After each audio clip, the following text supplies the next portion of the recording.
দর্শক শুভেচ্ছা, সবাইকে আমন্ত্রণ 24 ঘন্টায়। 15 আগস্ট জাতির জনককে সপরিবারে হত্যার দিন। কেবল তাই নয়, তাকে খুন করে ক্ষান্ত হয়নি ঘাতকরা, বরং ইন্ডেমনিটি করে দীর্ঘদিন সেই বিচার বন্ধ রেখেছিল। বঙ্গবন্ধু হত্যার সেই বিচার কাজ শুরু হয়েছে, বেশ কয়েকজন খুনির ফাঁসি কার্যকর হয়েছে, কিন্তু আজও বাংলাদেশে বঙ্গবন্ধুর প্রয়োজনীয়তা ফুরিয়ে যায়নি, বরং এখনো সব সংকটে বঙ্গবন্ধু বাংলাদেশের, এদেশের মানুষের অনুপ্রেরণা। সেসব বিষয় নিয়ে আমরা আলোচনা করতে চাই। আলোচনার শিরোনাম বঙ্গবন্ধু ও বাংলাদেশ। পুরো সময় আপনার সঙ্গে থাকছি আমি মাহফুজ মিশু।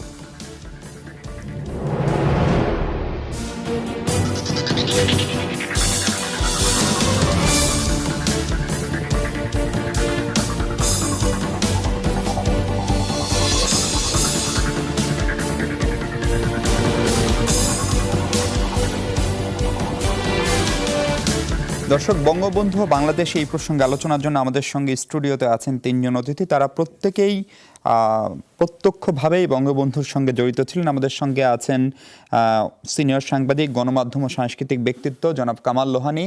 আমাদের সঙ্গে আছেন গণপ্রজাতন্ত্রী বাংলাদেশ সরকারের মুক্তিযুদ্ধ বিষয়ক মন্ত্রী এবং আওয়ামী লীগের সিনিয়র নেতা জনাব আকম মোজাম্মেল হক, এবং আছেন কবি কামাল, ডক্টর কামাল আব্দুল নাসের চৌধুরী, যিনি প্রধান সমন্বয়কারী মুজিব বর্ষ উদযাপন বাস্তবায়ন কমিটি এবং সাবেক সচিব এবং খুবই পরিচিত মুখ। দর্শক, আমরা আলোচনা শুরু করতে চাই, তার আগে ছোট্ট একটা 20 সেকেন্ডের বিরতি। পদ্মা সেতুতে বিএসআরএম কেন? আহা, পদ্মা সেতু তো জাতীয় স্থাপনা, বিশাল ব্যাপার। সারা জীবনের কষ্টের টাকায় বানানো বাড়ি, আমার কাছে তো পদ্মা সেতুই। পদ্মা সেতুর মতো নিরাপদ ও দীর্ঘস্থায়ী বাড়ি তৈরিতে ব্যবহার করুন বিএসআরএম, দেশের 1 নম্বর স্টিল এক্সপার্ট। বিএসআরএম, বিল্ডিং এ সেফার নেশন। আমরা আলোচনা শুরু করতে চাই কামাল লোহানী আপনাকে দিয়ে। আলোচনার ইস্যু নিশ্চয়ই আমরা যেটি বলছিলাম, বঙ্গবন্ধুকে নিয়েই মূলত স্মৃতিচারণ শুনতে চাই, বঙ্গবন্ধুর গল্প শুনতে চাই এবং আজকের সময় তার প্রয়োজনীয়তার কথাটিও বুঝতে চাই। আপনি তাকে কাছ থেকে দেখেছেন, খুবই কাছ থেকে দেখার সুযোগ হয়েছে। বঙ্গবন্ধুর হত্যাকাণ্ডের আনুষ্ঠানিক বিচারিক যে প্রক্রিয়া সেটি শেষ, সেটি নিয়ে নানা রকমের দলিল দস্তাবেজ প্রতিনিয়ত উন্মোচিত হচ্ছে। আমাদের খুবই একটু জানার আগ্রহ যে বঙ্গবন্ধুকে যে ওই সময়ে বঙ্গবন্ধুকে হত্যা নিয়ে একটা চক্রান্ত বা একটা ষড়যন্ত্র শুরু হয়েছিল এবং সেই চক্রান্তের পেছনে যে কেবল দেশীয় কিছু লোকজন জড়িত ছিল না, বা এর সঙ্গে যে অন্য দেশ বা বিদেশি কোনো শক্তি তারাও জড়িত থাকতে পারে, এরকম কোনো ইঙ্গিতকে আপনারা সে সময় যারা গণমাধ্যম কর্মী আগে থেকেই পাচ্ছিলেন? ধন্যবাদ। প্রথমেই শ্রদ্ধা নিবেদন করি বঙ্গবন্ধু শেখ মুজিবুর রহমানের প্রতি এবং ওই দিন বেগম মুজিব সহ যারা আত্মাহুতি দিয়েছেন তাদের প্রতি। খুনি, আমি মোশতাককে এই নামেই সম্বোধন করতে চাই। অত্যন্ত কাছের মানুষ হয়ে কপটতার সঙ্গে যিনি আচরণ করেছেন এবং 15ই আগস্টের মতো একটি কলঙ্কিত দিনের ইতিহাসের সূচনা করেছিলেন, সেই খন্দকার মোশতাককে আমি অন্ততপক্ষে মুক্তিযুদ্ধের সময় মুজিবনগরে দেখেছি, অর্থাৎ এখন তো বলতে আপত্তি নেই, কলকাতায় দেখেছি। এবং আমরা যারা স্বাধীন বাংলা বেতার কেন্দ্রে কাজ করছিলাম তারা আরও ঘনিষ্ঠভাবে দেখেছি এবং তিনি চেষ্টা করেছিলেন আমাদের মধ্যে একটা ফারাক তৈরি করার জন্যে। যাই হোক, শেষ পর্যন্ত তাজউদ্দিন সাহেবের ব্যক্তিগত হস্তক্ষেপে তাকে বালিগঞ্জ সার্কুলার রোডের যে বাড়িটি, সেই বাড়ি থেকে সরিয়ে অন্য জায়গায় দিতে হলো এবং শেষ পর্যন্ত তিনি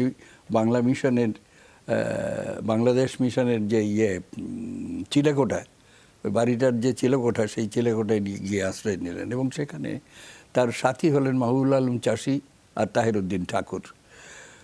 সত্যি কথা বলতে কি, যে আওয়ামী লীগ প্রতিষ্ঠার দিন থেকে খন্দকার মোশতাক আহমদ শেখ মুজিবুর রহমানের প্রতি যে হিংসা পোষণ করতেন, সেটারই বর্ধিত আকারের বিস্ফোরণ ঘটিয়েছিলেন, তার কথা শব্দে বলি, ঘটিয়েছিলেন খন্দকার মোশতাক 15ই আগস্টে ওই বিপদগামী কিছু সামরিক অফিসারদেরকে নিয়ে। যখন খন্দকার মোশতাক ষড়যন্ত্র করে যাচ্ছেন মুক্তিযুদ্ধের বিরুদ্ধে, তখন শুধু তিনি যে দেশের ভেতরে করছেন, দলের ভেতরে করছেন তাই না? তাই নয়, বাইরেও আমরা যেটুকু জানি এবং শুনতে পেয়েছি তখন, যে মার্কিন যুক্তরাষ্ট্রের যে ক্ষমতাসীন দল ছিল তার একটি গ্রুপ এই চক্রান্তের সঙ্গে জড়িত ছিল এবং সে কারণে তার খন্দকার মোশতাককে বেছে নেওয়া হয়েছিল তাদের লোক হিসেবে।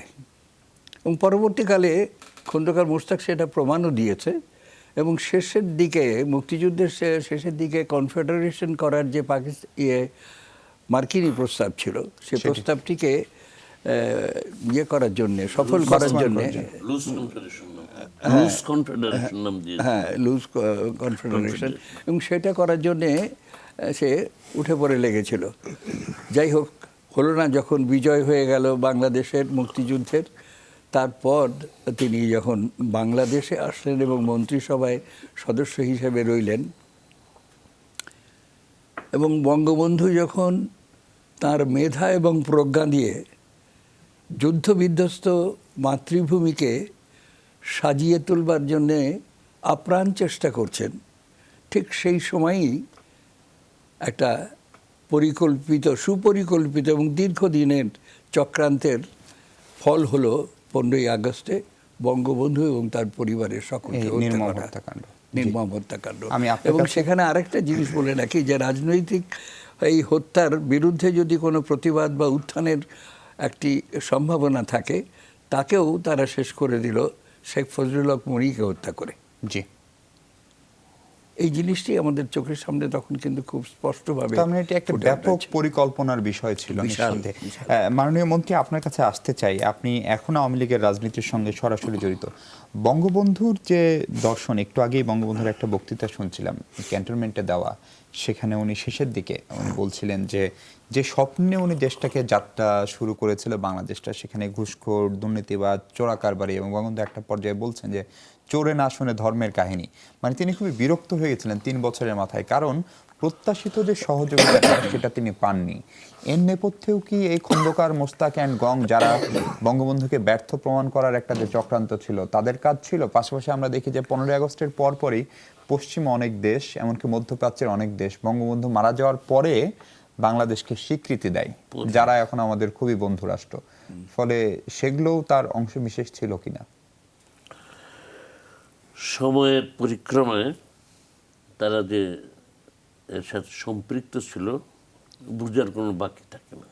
আপনি যেটা বললেন যে 3.5 বছরে তারা স্বীকৃতি দেয় নাই, বঙ্গবন্ধুকে হত্যার 1 সপ্তাহের মধ্যে, যেমন মিডল ইস্টের কথা বললেন, সৌদি আরব বা এমনকি চীন, মানে এই সমস্ত দেশ, অর্থাৎ যারা মূলত 1971 সালে যারা আমাদের স্বাধীনতার প্রত্যক্ষভাবে বিরোধিতা করেছিল, এবং বিশেষ করে সরকারগুলো, অনেক দেশের সরকার বিরোধিতা করলো, যেমন জনগণ সপক্ষে ছিল, ইংল্যান্ডের কথা বলতে পারেন, মার্কিন যুক্তরাষ্ট্র জনগণ আমাদের সপক্ষে ছিল। এবং 1975 সালের 15ই আগস্ট, যেদিন রাত্রে বঙ্গবন্ধুকে হত্যা করা হলো, সেই দিন সারা রাত আমেরিকার দূতাবাস খোলা ছিল। তো কী কারণে খোলা ছিল? এবং সকালবেলায় তারা যখন খবর পরিবেশন করে, এটা তো পূর্ব প্রস্তুতি ছিলই, খবর আসবে বা পাবে বা ঘটছে, এগুলো যে সব কিছুই তাদের জানা ছিল, তাদের সমস্ত কর্মকাণ্ডেই সেটা প্রমাণ করে। এবং পরদিন ওই সমস্ত পত্রিকায় সমানে বঙ্গবন্ধুর চরিত্র হনন করার জন্য তার ছেলে শেখ কামালকে নিয়ে অনেক চরম অসত্য কথা, অর্থাৎ বঙ্গবন্ধুকে একটা দুর্নীতিবাজ মানে প্রমাণ করার জন্য যে সমস্ত কল্পকাহিনী সৃষ্টি করেছিল, এগুলো সবই পূর্ব পরিকল্পিত। এবং আপনার হ্যাঁ, বঙ্গবন্ধুর হত্যার বিচার একটা অংশ রয়েছে যারা প্রত্যক্ষভাবে বঙ্গবন্ধুকে খুন করেছে, কিন্তু যারা মদত জুগিয়েছে, জাতীয় এবং আন্তর্জাতিক যে শক্তি এই হত্যার পিছনে ছিল, তারা কিন্তু আজও লোকচক্ষুর অন্তরালে। জাতি এখন দাবি করছে, এটা জাতির দাবি, যে আসলে ট্রুথ কমিশন করে বা ফ্যাক্ট ফাইন্ডিং কমিশন করে কাদের কি ভূমিকা ছিল বঙ্গবন্ধুর হত্যার সাথে সেগুলো, কারণ Find out করা। আমেরিকার কাছ থেকে নগদ পয়সা বঙ্গবন্ধু 74 সালে খাদ্য কিনেছিলেন। সেই খাবার গম চাল বাংলাদেশের পোর্টে এসে পৌঁছায় নাই সময় মতো, অন্য দেশে চলে গেছে। এগুলো মাঝপথ থেকে ফিরিয়ে মানে মাঝপথ থেকে কিছু ফেরত নেওয়া হয়েছে। এই সমস্ত জিনিস পর্যালোচনা করলেই বোঝা যায়। এমনকি বঙ্গবন্ধু যখন কিউবার কাছে পাট বিক্রি করে রাজি হয় ফিডেল ক্যাস্ট্রোর কাছে, আমেরিকা কিন্তু বন্ধ করে দিয়েছিল। ওই যে তাদের ফুড প্রোগ্রামের যে একটা খাদ্য কর্মসূচি। PL 480 নাকি, PL 480 সম্ভবত, সেই খাদ্য বন্ধ করে দিয়েছে। রিলিফের এইগুলো বন্ধ করে দিয়েছিল যে বাংলাদেশ এগুলো জন্য। অর্থাৎ তাদের চিন্তাটা হচ্ছে বাংলাদেশ তো স্বাধীন দেশ হলো, কার সাথে ব্যবসা করবে এটা তারা নিয়ন্ত্রণ করবে। অর্থ কি, একটা তাবেদার রাষ্ট্র হিসেবে তারা বাংলাদেশ বানানোর চেষ্টা ছিল। কিন্তু বঙ্গবন্ধু অন্য ধাতুতে করা, তিনি জীবনে কারো কাছে মাথা নত করেন নাই। এবং সে কারণেই তিনি বলতে পেরেছেন জাতিসংঘে দাঁড়িয়ে, বিশ্ব আজ দুভাগে বিভক্ত, এক পক্ষে শোষক আরেক পক্ষে শোষিত, আমি শোষিতের পক্ষে। এই সমস্ত ঘটনার কারণে তাদের যে প্রতিক্রিয়া এবং তাদের যে ষড়যন্ত্র সেটা একেবারে ন্যাক্কারজনকভাবেই এটা ফুটে উঠেছে। কিন্তু তার বিপরীতে আমাদের দেশীয় গোয়েন্দা সংস্থা, আমাদের সেনাবাহিনী, তারা সেটি প্রতিহত করতেই পারলো না, নাকি তারাও তো সেটির অংশ হয়ে গিয়েছে? ইতিহাস এমন জিনিস কাউকে ক্ষমা করবে না। আমাদেরও যে সমস্ত ব্যর্থতা আছে, যেমন আমি একজন আওয়ামী লীগের কর্মী হিসেবে আমিও এই দায় অস্বীকার করতে পারবো না। আমাদের যা করণীয় ছিল আমরাও করতে পারিনি। ইতিহাস একথা উঠবেই। আমি আজকে যেভাবেই নিজকে সাফাই গাই না কেন, তা আমাদের সকলেরই সেই ব্যর্থতা ছিল যে আমরা যে রাজনৈতিক দূরদর্শিতা আমরা দেখাতে পারিনি। এর একটাই কারণ, বঙ্গবন্ধু এত বড় উদার মনের ছিলেন, তিনি ভাবতে পারেন নাই যে পাকিস্তানিরা তাকে হত্যা করতে সাহস পায় না, তার গায়ে হাত তুলতে তার দেশের লোকজন। সাহস পায় না। সেখানে বাঙালি সৈন্যরা বা বাঙালি কোনো লোক মারবে এইটা তিনি ভাবতেই পারেন নাই। জি। তা ওনার উক্তি দিয়ে আমি এটা বলতে চাই, উনি বলেছেন যে ওনার সবচেয়ে বড় গুণ কি, যে I love my people but I love my people too much, যেটা হলো নিজেই বলেছেন। উনি খুব বেশি ভালোবাসতেন বলেই হয়তো মানুষকে এতটুকু বিশ্বাস করেছেন। যাই হোক, ইতিহাস কার কি ভূমিকা ছিল অবশ্যই সেটা সেটি নিশ্চয়ই মূল্যায়ন স্পষ্ট হবে। করবে। জি, আমি আবার আপনার কাছে আসবো। কামাল আব্দুল নাসির চৌধুরী, আপনি তো প্রধানমন্ত্রীর কার্যালয়ে মুখ্য সচিব হিসেবে ছিলেন, আমলা হিসেবে আপনার দীর্ঘ ক্যারিয়ার, কিন্তু তার পাশাপাশি আপনি কবি। এবং একটা জিনিস খুবই প্রচলিত ধারণা যে বঙ্গবন্ধু মারা যাওয়ার পরে কোনো প্রতিবাদ হয়নি, কোনো ফর্মেই কোনো প্রতিবাদ হয়নি। এটি খুবই একটা প্রচলিত সেই সময়ের ধারণা, এবং সেই ধারণাকে কেন্দ্র করে 2-3টা জেনারেশন বড় হয়েছে। এমনকি 75 থেকে 1995 পর্যন্ত এই 20 বছর রাষ্ট্রীয়ভাবে বঙ্গবন্ধুর মৃত্যুবার্ষিকী, জন্মবার্ষিকী কোনো কিছু পালন করা হয়নি। এমনকি বরং রাষ্ট্রীয় গণমাধ্যমে তার নাম উচ্চারণ পর্যন্ত এক ধরনের নিষেধাজ্ঞা ছিল। এই ফ্যাক্টটা আসলে শুনতে চাই। আমরা শেখ কামালকে নিয়ে নানা রকম আলোচনা শুনতাম, সেটা দেখছি আসলে একেবারেই ঠিক তার বিপরীতটা হয়তো ছিল। বঙ্গবন্ধু হত্যা পরবর্তী সময়ে বাংলাদেশটা ছিল একটা আতঙ্কিত জনপদ, এবং আপনারা জানেন যে হত্যাকারীরা ঘুরে বেড়াচ্ছে এবং এরকম প্রকাশ্যে, এবং একটা সময়ে আসলে যিনি প্রতিবাদ করতে গেছেন তার উপরে নেমে এসেছে তাদের অত্যাচার, নির্যাতনে গুম হয়ে গেছেন, এরকম নানা ঘটনা সম্পর্কে আমরা জানি। তারপরেও প্রতিবাদ হয়েছে। আসলে আজকে যে বিষয়টি বলা হয় যে প্রতিবাদ হয়নি, বঙ্গবন্ধু বাঙালির শ্রেষ্ঠতম প্রতিনিধি এবং আমাদের সাহস এবং শক্তির উৎস, এবং আমরা বঙ্গবন্ধুকে সামনে নিয়ে আজকে আমরা বাঙালি যে জাতি রাষ্ট্র সেটা পেয়েছি। বঙ্গবন্ধু হত্যার পরে কিন্তু সমস্ত জাতি, আপনি লক্ষ্য করবেন যে এটা স্তব্ধতা একটা নেমে এসেছিল, এবং একটা দুঃসহ ক্ষোভ ভেতরে ভেতরে কিন্তু গুমড়ে উঠছিল। একটা সময় আমরা দেখি যে আস্তে আস্তে কিন্তু একটা প্রতিবাদটা হচ্ছে, এবং আমাদের রাজনৈতিক ক্ষেত্রে প্রতিবাদ হয়েছে, অন্যান্য ক্ষেত্রে প্রতিবাদ আস্তে আস্তে শুরু হয়েছে। এবং আপনি যে সময়টার কথা বললেন, সেই সময় কেউ কথা বললে তার বিরুদ্ধে তো আমি বলেছি যে ঘাতকরা সবসময় মানে প্রস্তুত। তো এরকম একটা সময়ে কিন্তু আমরা দেখেছি যে আমাদের রাজনীতিবিদরা, যেমন আপনার মিছিলও হয়েছে, এটা আপনারা সেই ইতিহাস জানেন যে আবার অনেক রাজনীতিবিদ তারা অস্ত্রও হাতে তুলে নিয়েছিলেন, একইভাবে আমরা দেখেছি যে আমাদের শিল্প সাহিত্য ক্ষেত্র কিন্তু একটা বড় প্রতিবাদের একটা ঢেউ উঠেছে, এবং এটা কিন্তু আমরা বলা হয় যে সে সময়টা যে বাংলাদেশে যারা লেখালেখি করেন, বিশেষ করে তরুণ লেখকরা, তারা কিন্তু এগিয়ে এসেছিলেন এবং অনেকটা বিবেকের কণ্ঠস্বর হিসেবে যেন আবির্ভূত হয়েছিলেন। এটা আমার কাছে মনে হয়, কারণ আমরা দেখেছি সেই সময় আমি ঢাকা বিশ্ববিদ্যালয়ের ছাত্র, আমরা দেখেছি যে বিশ্ববিদ্যালয় কেন্দ্রিক ঢাকা বিশ্ববিদ্যালয়, চট্টগ্রাম বিশ্ববিদ্যালয়, নারায়ণগঞ্জ এবং বিভিন্ন জায়গায় আমরা দেখেছি যে যারা লেখালেখি করছেন তরুণ লেখকরা কিংবা প্রতিষ্ঠিত লেখকরা, তারা কিন্তু বঙ্গবন্ধুর পক্ষে কলম ধরছেন, এবং যারাই লেখালেখি করছেন তাদের বিরুদ্ধে অত্যাচার নেমে আসছে, কিন্তু তারপরেও কিন্তু কলম ধরছেন। সে সময় আমি একটা ঘটনা বলি আপনাকে, যে বিশ্ববিদ্যালয় থেকে এবং বিভিন্ন জায়গা থেকে তো প্রতিবাদের যে বিষয়টা, তার বাইরে আরেকটি খুবই উল্লেখযোগ্য বিষয়, এটা অনেকে জানেন না, সেটি হলো যে সমকাল নামে একটা পত্রিকা ছিল। জি, এই সাহিত্য সমকাল পত্রিকা। পত্রিকাটা সাহিত্য পত্রিকা, সিকান্দার আবু জাফর এটি সম্পাদনা করতেন। তিনি প্রয়াত হওয়ার পরে কবি হাসান হাফিজুর রহমান এটা সম্পাদক ছিলেন। পরবর্তীতে বঙ্গবন্ধু হত্যা পরবর্তী সময়ে এটির সম্পাদনার দায়িত্ব ছিল ইসমাইল মোহাম্মদের হাতে। আচ্ছা। ইসমাইল মোহাম্মদ তখন তিনি কিন্তু তার যে সমকাল অফিসটা দৈনিক বাংলা থেকে একটু সামনে, সেখানে সমকাল অফিসটা ছিল, সেখানে কিন্তু বাংলাদেশের লেখকরা, বিশেষ করে যেমন নির্মলেন্দু গুড়, মোহাম্মদ রফিক, অন্যান্য অনেক লেখক, যেমন আমি একটা তরুণ লেখক হিসেবেও আমিও সেখানে কিন্তু যেতাম, এবং সেখান থেকে কিন্তু প্রচুর প্রতিবাদী লেখা ছাপা হয়েছে। এবং আপনারা জানেন যে আবুল ফজল সাহেব তখন কিন্তু একজন অ্যাডভাইজার হিসেবে দায়িত্ব পালন করেছেন, বিশেষ করে যে জিয়ার তিনি ক্যাবিনেটে। তিনি তখন মৃতের আত্মহত্যা নামে একটা গল্প লিখেছিলেন। সেটি একেবারে মানে সেই গল্পে যে একজন সৈনিকের স্ত্রী, মানে তিনি আর সহ্য করতে পারছেন না যে একজন খুনির সঙ্গে তিনি বসবাস করছেন, এবং শেষ পর্যন্ত তিনি আত্মহত্যা করেছেন। এবং এই গল্প সমকালে ছাপা হয়েছে। নির্মলেন্দু গুণের যে তিনি আমি কারো রক্ত চাইতে আসিনি, আমি শেখ মুজিবের কথা বলতে এসেছি, যেটি তিনি 21শে ফেব্রুয়ারিতে বাংলা একাডেমিতে পড়েছিলেন, সেটিতে এখানে ছাপা হয়েছে। আমার কবিতা ছাপা হয়েছে। আমাদের অনেক বন্ধু, এমন মোহাম্মদ রফিক যে লিখেছেন বাঙালি শুদ্ধ নাম শেখ মুজিবুর রহমান, মহাদেব শাহর কবিতা, এরকম অনেকের আসলে নাম উল্লেখ করতে গেলে আমি অনেক নাম উল্লেখ করতে পারি। এবং সেই সময় ছাত্র ইউনিয়নের একটা জয়ধ্বনি নামে একটা পত্রিকা বেরিয়েছিল।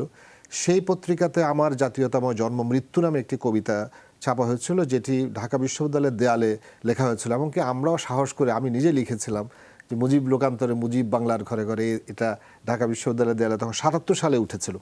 এবং এভাবে কিন্তু দেখা গেছে যে ৭৮ সালে এসে এলাস আমরা রাখবো কোথায় নামে একটা সংকলন বেরোয়।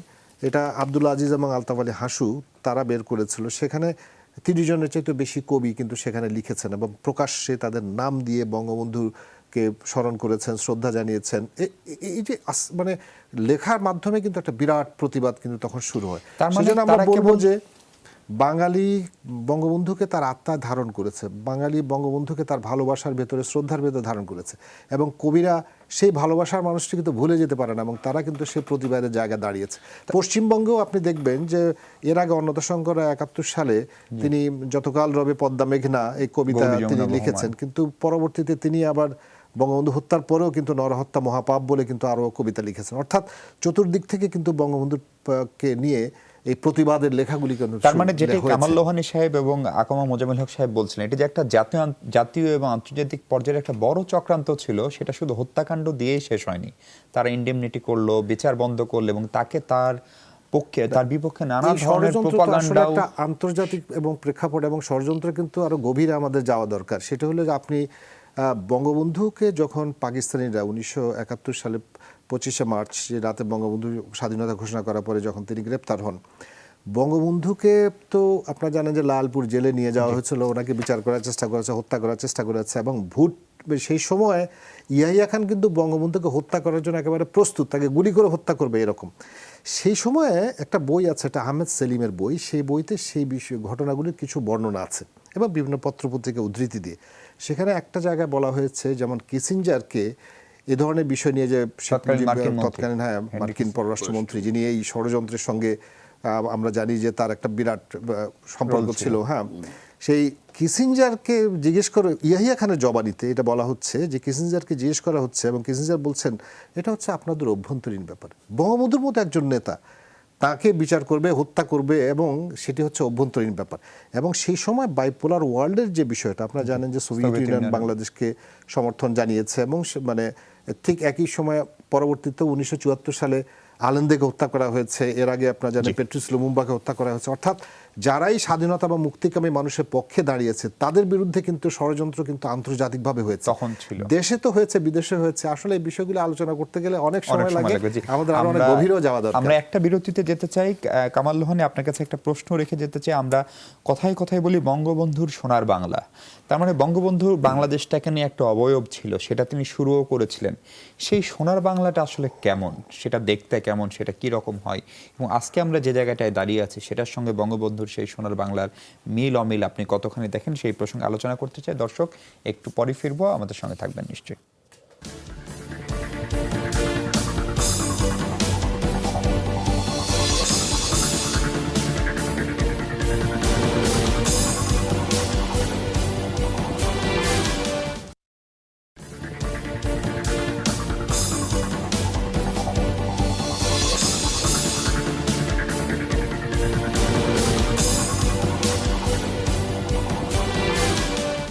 অনেক ধন্যবাদ দর্শক, সঙ্গে থাকার জন্য। আমরা কথা বলছি বঙ্গবন্ধু বাংলাদেশ প্রসঙ্গে। সিনিয়র সাংবাদিক, সাংস্কৃতিক ব্যক্তিত্ব কামাল লোহানী, আপনার কাছে প্রশ্ন ছিল বঙ্গবন্ধুর সোনার বাংলার অবয়বটা আসলে কেমন, এবং আজকে 48 বছর পর বাংলাদেশের সাংঘাতিক রকমের অর্থনৈতিক উন্নতি হয়েছে।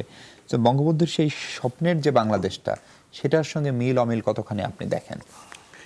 মিল অমিলের ব্যাপারটা নিয়ে হয়তো অনেক বিস্তৃত আলোচনা করা যায়, কিন্তু আমি এখানে একটি ব্যক্তিগত কথা বলতে চাই। সেটা হলো যে 1962 সালে যখন ঢাকা বিশ্ববিদ্যালয়ে ছাত্র আন্দোলন হয় সামরিক শাসনের বিরুদ্ধে, তখন বঙ্গবন্ধু গ্রেপ্তার হয়েছিলেন, এবং সেই সঙ্গে আমি দৈনিক আজাদে চাকরি করতাম। রাতের বেলা কাজ শেষ করে যাবার সময় হঠাৎ করে আমাকে চারদিক দিয়ে ঘিরে ফেললো। জানলাম যে আমার নামে হুলিয়া ছিল এবং আমাকে গ্রেপ্তার করা হলো। আমি যখন ঢাকা সেন্ট্রাল জেলে গেলাম সকালবেলা, তখন রাত 3:30টার সময় আমাকে গ্রেপ্তার করা হলো, আর সকালে 10টার দিকে গেলাম ইয়েতে, এবং আমাকে দেয়া হলো 26 নম্বর সেলে। আমি জিজ্ঞেস করলাম, স্যার 26 নম্বর সেলে কারা আছেন? তখন ডেপুটি জেলার যিনি এটা ডিল করছিলেন তিনি বললেন যে শেখ মুজিবুর রহমান আছেন এবং আরও নেতারা আছেন। গেলাম, যাওয়ার পরে একটা কথা বলি, যে উদারতার কথা বলছিলেন, জি, উনি ঢোকার সঙ্গে সঙ্গে আমাকে দেখে বললেন, আরে তুই এসছিস, আয় আয়, একসঙ্গে বাস করা যাবে। এই যে একটা আপন করে ওয়েলকাম করার যে একটা অদ্ভুত পদ্ধতি, এটা উনি ছাড়া বোধহয় কারো পক্ষে সম্ভব ছিল না। কারণ ওই উদারতার সঙ্গে মনে একটা সাহসও দরকার। মনোবলটা যদি দৃঢ় না হয়, তাহলে এরকম বন্দিশালার ভেতরে একজনকে সহবন্দী হিসেবে গ্রহণ করা। সেই সময় দেখেছি উনি, আমি ওনাকে লিডার বলতাম, তো লিডার বলতাম, উনি আমাকে বললেন যে তুই আমাকে লিডার বলবি না, কারণ আমি জানি তোর লিডারকে। এই যে আর একটা জিনিস দেখেন, যে রাজনৈতিকভাবে যে আপনি তখন ছাত্র ইউনিয়নের রাজনীতির সঙ্গে, না, যে আমার তো ছাত্র ইউনিয়নের জগৎ চলে গেছে, তখন আমি ন্যাপ করি, তো সেটা জেনে কিন্তু তিনি এই কথাটা বলছেন, এবং তারপরেও তিনি আমাকে গ্রহণ করছেন। আমি তার ক্যাপ্টেন এবং তিনি আমার লিডার। সেই সময় দেখেছি তার কথাবার্তা যখন তিনি বলতেন, বিভিন্ন সময়ে খেলাধুলার সঙ্গে জড়িত ছিলেন। অন্যান্য জায়গায় যে সমস্ত রাজবন্দী আছেন তাদের খোঁজ খবর নেয়ার ব্যাপারেও তিনি খুব ছিলেন, ব্যস্ত থাকতেন। এবং তারপরে যেটা দেখতাম সেটা হলো যে ভবিষ্যতে এই পূর্ব বাংলাকে কিভাবে স্বাধীন করা যায়, তার মধ্যে একটি কথা আমার খুব ভালো মনে আছে। উনি একদিন বললেন যে দেখ, আমরা এই দেশটাকে স্বাধীন করে ফেলবই। তখন আমি জিজ্ঞেস করলাম, 62 সালের কথা বলছেন? 62 সালে। তা আমি বললাম যে লিডার, ওরা তো না, মানে পিআইএ আর তোদের যে ফেডারেল সাংবাদিক ইউনিয়ন আছে, এই দুটো বাদ দিয়ে দিলে ওরা তো আর আসবার কোনো সুযোগ পাবে না। তখন আমি বললাম যে সমুদ্র দিয়ে যদি জাহাজ পাঠায় এবং সেখানে সৈন্যরা আসে, ওরা যে চিন্তা করিস কেন, ওরা তো সাঁতার জানে না, ডুবিয়ে মারবো। এই যে হাস্য রসিকতার ভেতর দিয়ে একটা স্ট্র্যাটেজি বা কৌশলটাকে তিনি মানে বিবৃত করলেন, এটা আমাদের কাছে তখন খুব চমকের মতো মনে হয়েছে। এবং সেই জিনিসটাই দেখেছি তো সারাক্ষণ তার মধ্যে বাংলাদেশটাকে কিভাবে সাজাবেন বা বাংলাদেশের স্বাধীনতা কিভাবে, মুক্তি কিভাবে হবে, সাধারণ মানুষের মুখে হাসি কি করে ফোটানো যাবে, নানা চিন্তা করেছেন। এবং তার কারণেই আমরা দেখি যে বিভিন্ন জিনিস কিন্তু তিনি করেছেন। যেমন ধরেন এই যে মানে সংস্কৃতি ক্ষেত্রে শিল্পকলা একাডেমি তিনি খুললেন। এটা চাইলেন তিনি বাংলাদেশের লোকসংস্কৃতিকে যেন বাঁচিয়ে রাখা যায়, পুনরুদ্ধার করে এটা যেন চর্চা করা হয় এবং দেশে বিদেশে এটা মানে উপস্থাপন করা সম্ভব হয়। এবং তারপরে দেখেন বাংলা একাডেমিতে তিনি যেসব কথাগুলো বলেছেন, নিজে বাংলা একাডেমির এক অনুষ্ঠানে তিনি বোধহয় এটা ৭৪-এ ইয়েতে হবে, ৭৯-৭০-এ হবে, ফেব্রুয়ারি মাসে উনি একটা অনুষ্ঠানে গেছেন কিছু পুরস্কার বিতরণীর কাজে। সেখানে বক্তৃতা করতে করতে তিনি সামনের সারিতে দেখলেন একজন রবীন্দ্রসঙ্গীত শিল্পী বসে আছেন, হুসনা বানু খানম। তাকে বললেন যে একটা দেশে গান করেন। জিজ্ঞেস করলেন কোন গান করব? তখন তিনি বললেন, ও আমার দেশের মাটি তোমার পরে ঠেকাই মাথা। এই যে তার চিন্তাটা, এই সবগুলোর ভেতর দিয়েই কিন্তু প্রকাশিত হয় যে তিনি সোনার বাংলা বলতে যে জিনিসটা বুঝি। আমরা মনে মনে ভাবতাম যে ধন্যধান্যে পুষ্পভরা আমাদেরও বসুন্ধরা, এটা বোধহয় আমাদের হবে, জাতীয় সঙ্গীত হবে। কিন্তু বঙ্গবন্ধু আমার সোনার বাংলা আমি তোমায় ভালোবাসি এটাকেই জাতীয় সঙ্গীত ঘোষণা করে দিলেন। এবং এটা কিন্তু আমাদের মুক্তি সংগ্রামের যে পথটা, গণতান্ত্রিক আন্দোলনটা, সেই ক্ষেত্রে শিল্পী জাহিদুর রহিম এবং অজিত রায় ওরা যেভাবে মানুষের কাছে তুলে ধরেছিল, আমার মনে হয় সেই জিনিসটি, এবং বঙ্গবন্ধু তো পড়াশোনা করতেন এই সবগুলো, তার কারণে এই জিনিসটি তার কাছে আকর্ষণ করেছিল বলে উনি এটাকেই প্রমাণ করলেন, জাতীয় সঙ্গীত হিসাবে প্রতিষ্ঠা করলেন। এবং সেইখানে তার সোনার বাংলার যে চিন্তা ভাবনাটা, সেটারও আরেকটা প্রকাশ ঘটলো। তাই যদি হয় মাননীয় মন্ত্রী মহোদয়, সেক্ষেত্রে এই জাতীয় সঙ্গীত করা বা উনি আসলে যে প্রশ্ন করেছিলাম সেটার উত্তরই দিয়েছেন অন্যভাবে। জাতীয় সঙ্গীতে একটা লাইন হচ্ছে, মাতর মুখের বদনখানি মলিন হলে আমি নয়ন জলে ভাসি। কখনো কখনো নানা সংকটে ৭৫ পরবর্তী বাংলাদেশেও আমরা, এমনকি আজকে পর্যন্ত এই রাজনৈতিক সময়কাল যদি বিবেচনা করি, বাংলাদেশকে যদি মা ধরি, সেই বদনখানি মলিন হয়। সেই ব্যর্থতার দায় আসলে দীর্ঘদিন আপনারা ক্ষমতায়, বঙ্গবন্ধুর দল টানা তৃতীয় মেয়াদে ক্ষমতায়। আমরা বঙ্গবন্ধুর ৩.৫ বছর আর মাননীয় প্রধানমন্ত্রীর ১৬ বছর, এই ১৬.৫ বছর, এই ১৯ বছর আমরা ক্ষমতায়।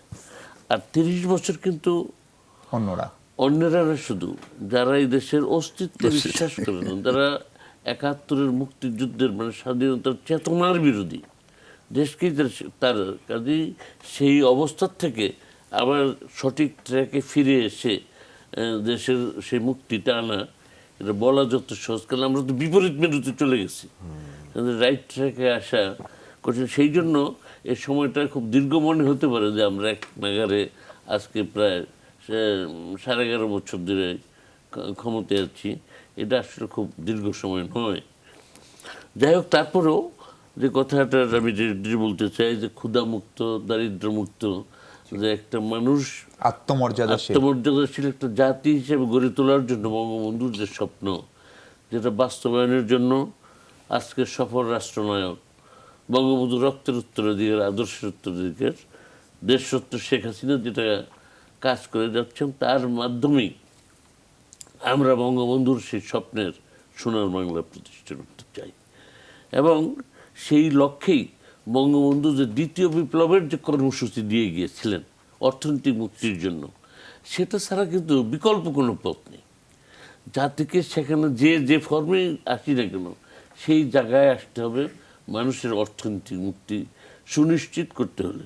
এবং আমরা ভাবছি সেটা রাজনৈতিক একটা দিক ছিল, একটা ছিল অর্থনৈতিক দিক।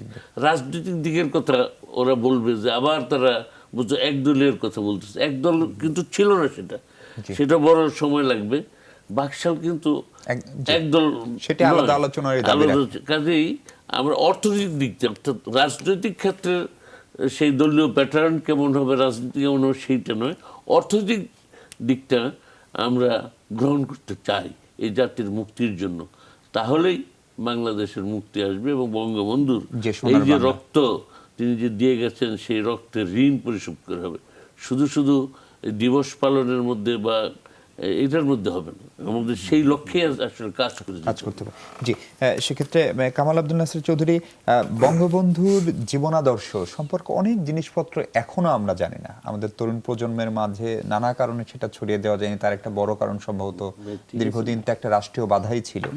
এখন প্রশ্ন হচ্ছে যে, যেহেতু আপনি প্রশাসনে দীর্ঘদিন ছিলেন, বঙ্গবন্ধু খুব স্পষ্ট করে বলছেন যে আমার কৃষক দুর্নীতি করে না, আমার শ্রমিক দুর্নীতি করে না, এবং তিনি সেই সময়ে সতর্ক করেছেন যে দুর্নীতি কারা করেন। উনি প্রশাসনের কর্তা ব্যক্তি, রাজনৈতিক নেতৃবৃন্দ তাদেরকে বলেছেন।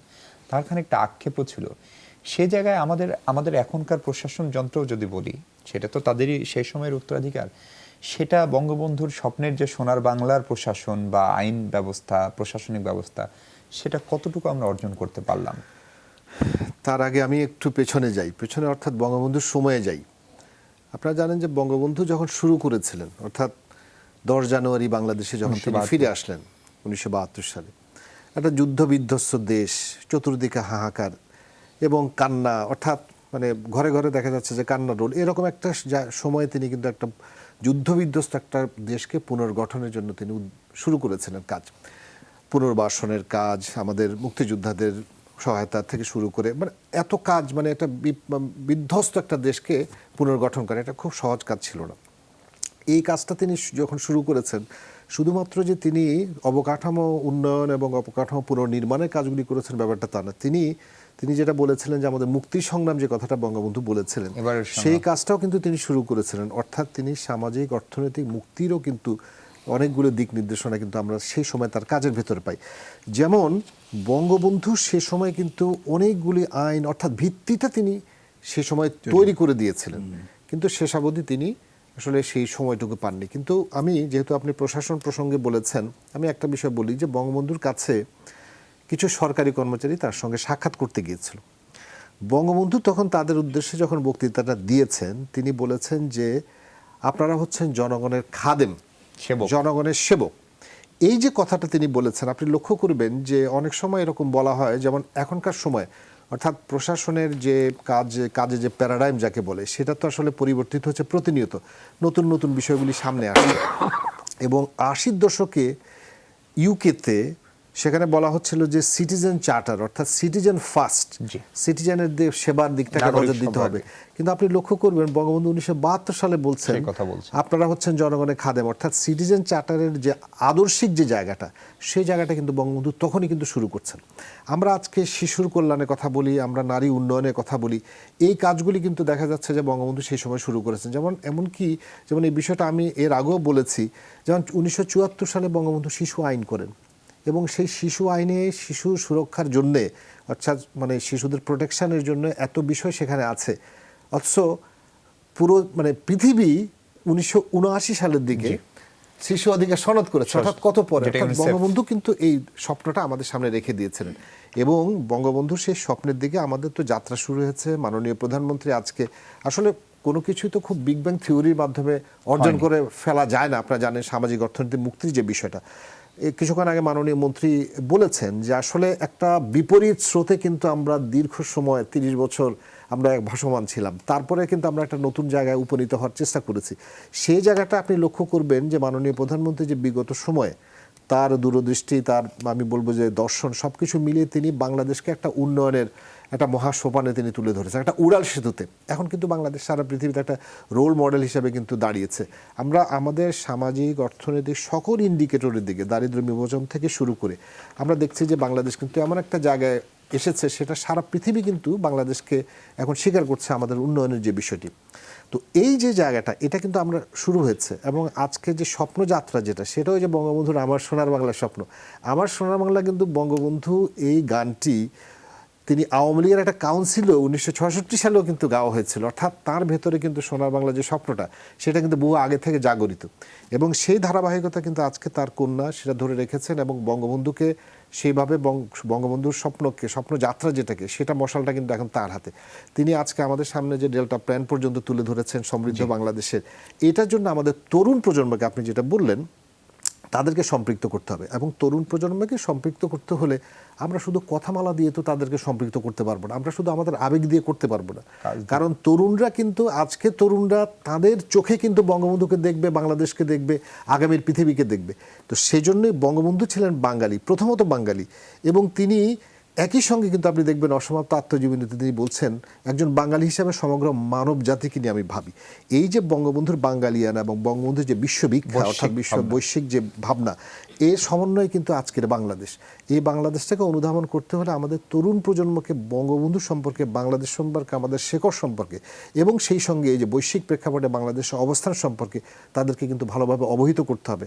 তাহলে আমি মনে করি তরুণ প্রজন্ম বঙ্গবন্ধুর যে সাহস, সেই সাহস তাদের ভেতরে ধারণ করতে পারবে এবং তারা আমরা সামনে এগিয়ে যেতে পারব। এই যে আগামী বছর 2021 সালে বঙ্গবন্ধুর জন্মশতবার্ষিকী, সেটি আমি খুবই নিশ্চিত যে বঙ্গবন্ধুকে যে ঘাতকরা খুন করেছিল তারা কোনোদিন ভাবেননি যে বঙ্গবন্ধুর হাতে গড়া দল আওয়ামী লীগ আবার ক্ষমতায় আসবে, তারা একাধিক সময় ক্ষমতায় থাকবে এবং খুব জাঁকজমকপূর্ণভাবে বঙ্গবন্ধুর জন্মশতবার্ষিকী পালন হবে। সেই পালনের যে জাতীয় কমিটি, তার সঙ্গে আপনি প্রত্যক্ষভাবে কাজ করছেন, সেইখান থেকে কি বার্তা আপনি আসলে আগামী দিনের তরুণদের দিতে চান? আপনাদের লক্ষ্য কি? সেই প্রসঙ্গ শুনবো। তার আগে আবার একটা বিরতি, একটু পরে ফিরবো, সাথে থাকবেন নিশ্চিত দর্শক।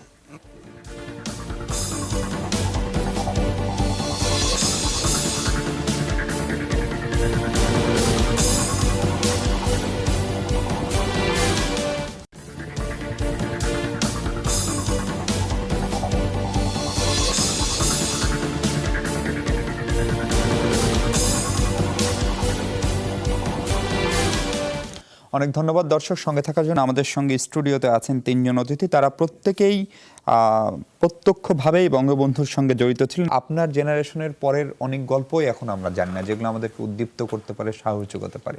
সেটি পৌঁছানোর ক্ষেত্রে জন্মশতবার্ষিকী কোনো জন্মশতবার্ষিকী সম্পর্কে মানে আমি বলবো যে আসলে এটা আমাদের জন্য একটা অসাধারণ মুহূর্ত। আমরা বঙ্গবন্ধুর জন্মশতবার্ষিকী পালন করতে পারছি, এই কাজের সঙ্গে আমরা সম্পৃক্ত থাকতে পারছি, এটা আমাদের জন্য অসাধারণ একটা গৌরবের বিষয়।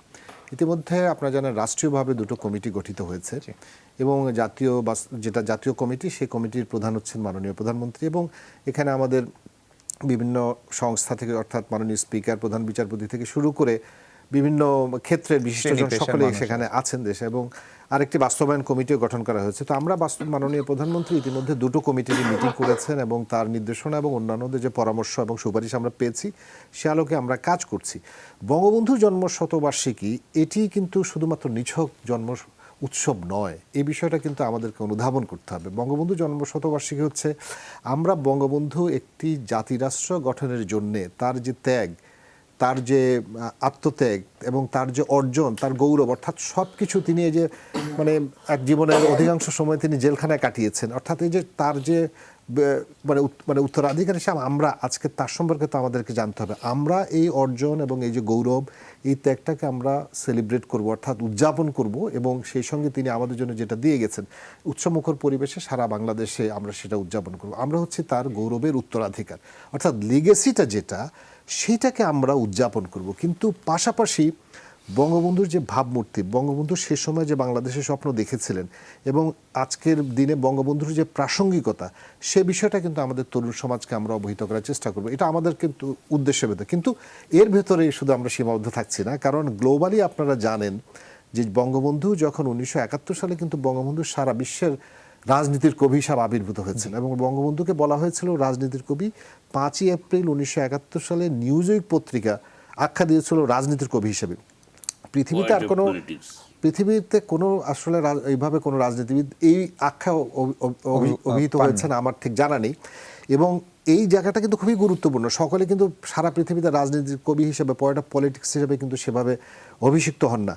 তো বঙ্গবন্ধুকে আজকে বঙ্গবন্ধুর যে অর্জন, সেটা সারা পৃথিবীতে আমাদেরকে ছড়িয়ে দেওয়ার আমাদের দায়িত্ব আছে এবং বঙ্গবন্ধুর যে ভাবমূর্তি, সে সময় তিনি শোষিতের বা নেতা হিসেবে যেভাবে তিনি করেছিলেন, একজন মুক্তিদাতা হিসাবে, সেই জায়গাটা অর্থাৎ ভয়েস অফ মিলিয়ন্স হিসেবে তিনি যেভাবে বঙ্গবন্ধু ছিলেন সারা পৃথিবীর নেতা, আজকে আমরা তার ভাবমূর্তিটাকে আরও সমুন্নত করব এবং সেই জন্য গ্লোবাল সেই জন্য অনেক প্রকাশনার চিন্তাভাবনা আমরা করছি। আমরা চিন্তা করছি অনেকগুলো অনুষ্ঠান আয়োজনের এবং সেই সঙ্গে সারা বাংলাদেশের এবং সারা পৃথিবীর কিংবা আমরা বিদ্যুৎ সমাজ থেকে শুরু করে সাধারণ মানুষ, প্রবাসী বাঙালি সকলকে সমন্বিত করে আমরা এই উদযাপনটাকে সুন্দরভাবে করতে অনেক চাই। শুভকামনা আপনাদের জন্য, নিঃসন্দেহে সেটি একটি বড় কাজ হবে।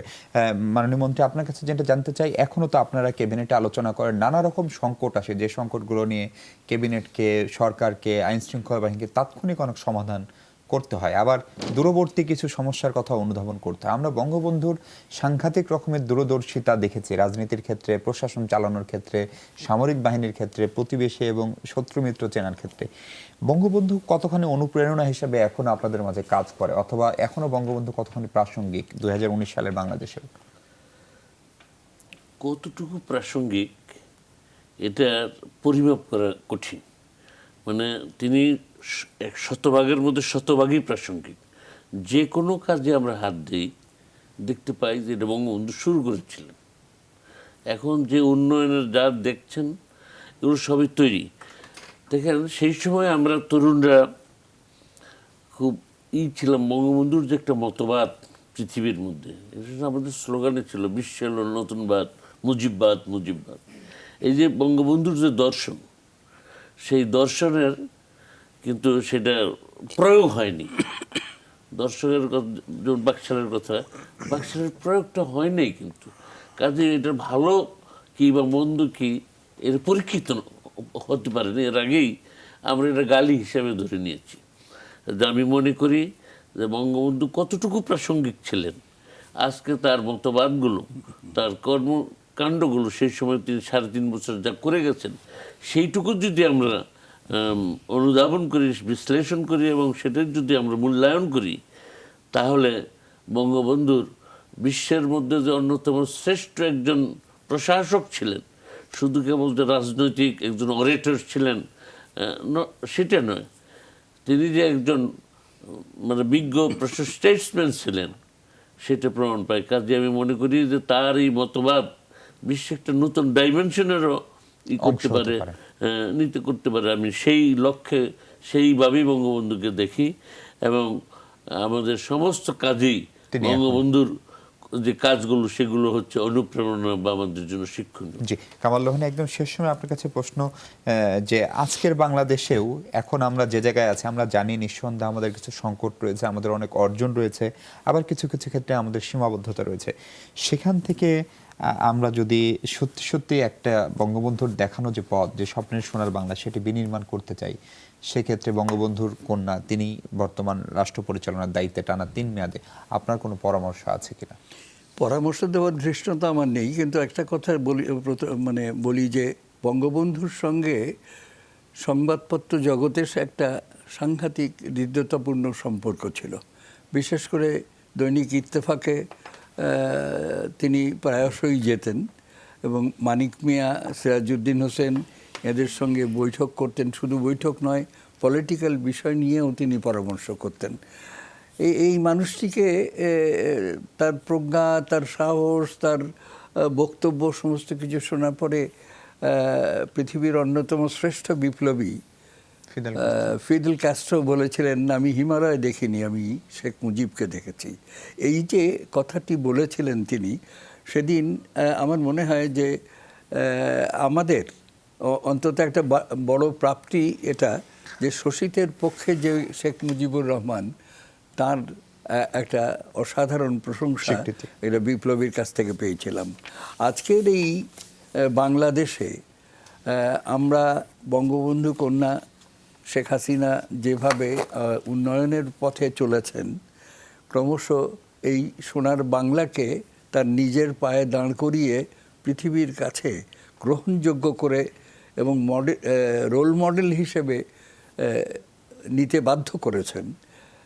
এই জায়গাটাকে যদি আমরা সবাই মিলে একসঙ্গে যদি কাজ করি, তাহলে বোধহয় বর্তমান মুক্তিযুদ্ধ উত্তর বাংলাদেশে যে মুক্তিযুদ্ধের পক্ষের শক্তি যারা আজকে ক্ষমতায় আছেন, তারা তাদের কাজগুলোকে আরও এগিয়ে নিয়ে যেতে পারবেন।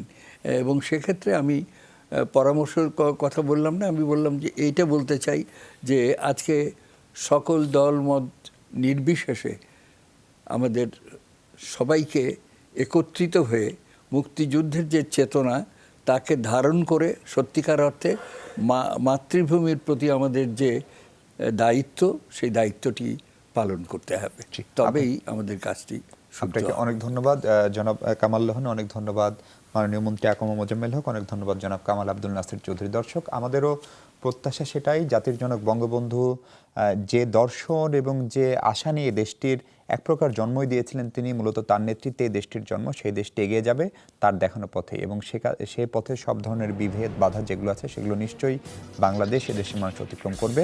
জাতির জনক বঙ্গবন্ধু ও তার পরিবার সহ 15 আগস্ট যারা শহীদ হয়েছিলেন সবার স্মৃতির প্রতি শ্রদ্ধা জানিয়ে শেষ করছে। ভালো থাকবেন সবাই, থাকবেন।